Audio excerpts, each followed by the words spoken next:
नमस्कार आदाब दोस्तों, मैं आपका दोस्त मोनू।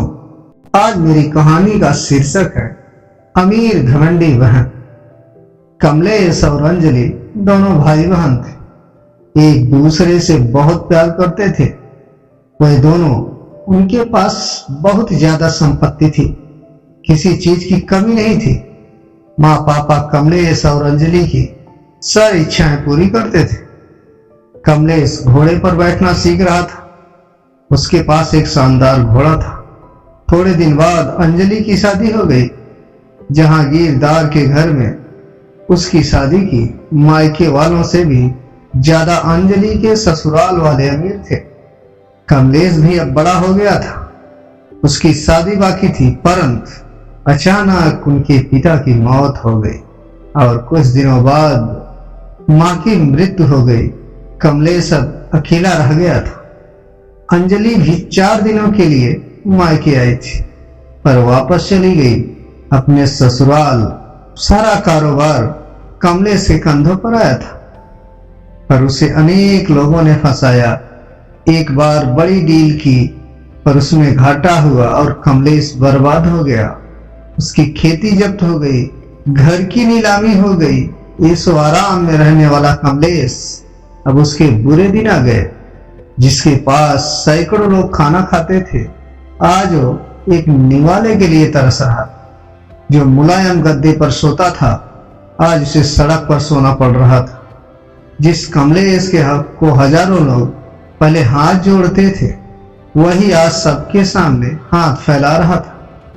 कमलेश ने सोचा अपनी बहन के पास जाए, लेकिन अमीर बहन के पास भिखारी जैसे कैसे जाऊं, जिसके पास पहले हाथी घोड़े पर बैठकर जाता था, आज उसके पास पैदल कैसे जाऊं। जरी के पोशाक में पहले जाता था, अब वहां फटे हुए कपड़े में कैसे जाऊं। परंतु कमलेश मन में बोला, प्यार अमीरी और गरीबी नहीं देखता। मेरी बहन मुझे अपने पास क्यों नहीं आने देगी भला।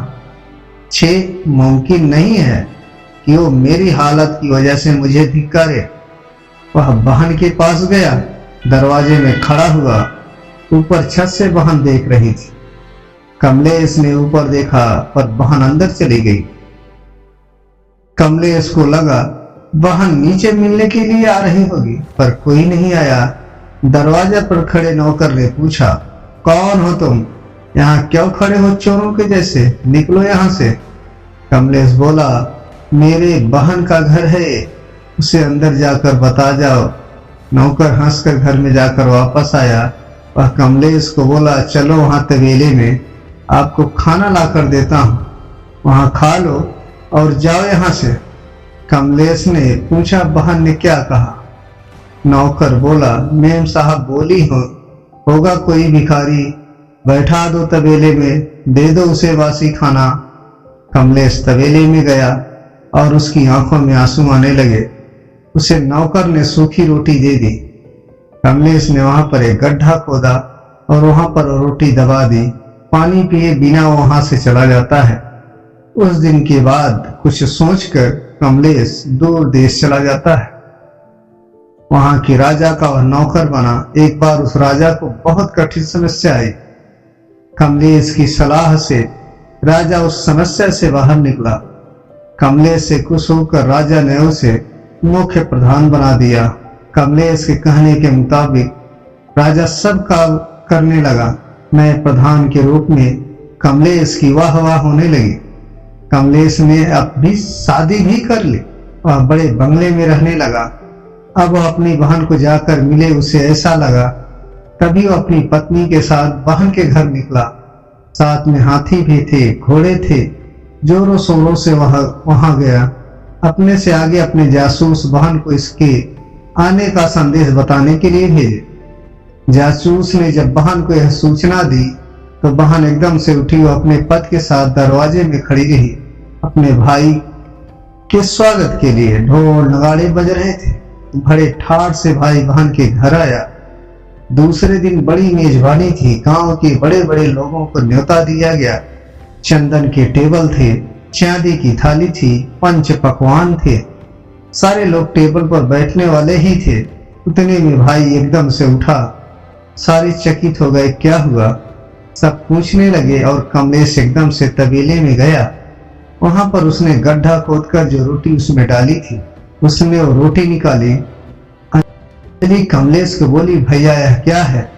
पागल जैसी हरकतें कर रहे हो। और बोला, दीदी तुम्हारे भाई को बैठने के लिए तबेला और खाने के लिए बासी रोटी ही योग्य है। यह सब भाई के लिए नहीं है, यह मेजबानी भाई के लिए नहीं है, यह सारा मान सम्मान भाई के लिए नहीं है। यह सब तुम मेरे पैसों की वजह से कर रही हो। यह सब सुनकर अंजलि को अपने उस बुरे बर्ताव की याद आई जो कभी उसने अपने गरीब भाई के साथ किया था। अपने किए का पछतावा होने लगा। उसने कमलेश के पैर पकड़े और बोले, भैया भूल हो गई, मुझसे आप अपनी इस नादान बहन को माफ नहीं करें क्या? वापस नहीं करूंगी, आपके प्यार को नहीं भूलूंगी भैया, क्षमा करो मुझे और घर में चलो। भाई कमलेश ने अंजलि के आंसू पोंछे। वापस कभी भी अंजलि ने किसी को भी तुच्छ नहीं समझा। बाहर की संपत्ति जो आज है कल नहीं, सच्ची संपत्ति प्यार है और कभी नहीं भूलना चाहिए। ऐसे वह सभी को बोलती रही। राधे राधे दोस्तों, हमारी ये कहानी आपको कैसी लगी? हमारे चैनल स्टोरी टिल के कमेंट बॉक्स में जाकर कमेंट में अवश्य बताएं और हमारे चैनल स्टोरी टिल को अधिक से अधिक लाइक सब्सक्राइब करें। धन्यवाद।